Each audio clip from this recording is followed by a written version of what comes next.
యేసు ప్రభువారు యాయిరు కుమార్తెను స్వస్థపరచడానికి వెళ్తున్నటువంటి సమయంలో మార్గ మధ్యములోనే ఉండగా యాయిరు కుటుంబ సభ్యులు కొంతమంది యాయిరు దగ్గరకు వచ్చి, యాయిరు, నీ కుమార్తె చనిపోయింది, ఇక బోధకును శ్రమ పెట్టవద్దు అని యాయిరుతో చెప్పినప్పుడు యేసు ప్రభువారు యాయిరుతో ఈ మాట చెప్పారు, వారి మాటలను మీరు లక్ష్య పెట్టవద్దు అని యాయిరుతో యేసు ప్రభువారు చెప్పడం మనం చూస్తూ ఉన్నాం.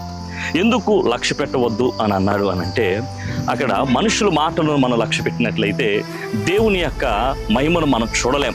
కాబట్టి యాయూరుతో దేవుడు అన్నాడు, భయపడకము, నమ్మిక మాత్రం ఉంచు, వారి మాటలను లక్ష్య పెట్టవద్దు అని అన్నాడు. మన జీవితంలో మనుషుల మాటలను లక్ష్య పెట్టినట్లయితే దేవుడు చేసే కార్యాలను మనం చూడలేం. దేవుడు అసాధ్యమైనటువంటి కార్యాలను, మరి లేని వాటిని ఉన్నవిగా, ఉన్న వాటిని లేనివిగా చేయగలిగినటువంటి దేవుడు.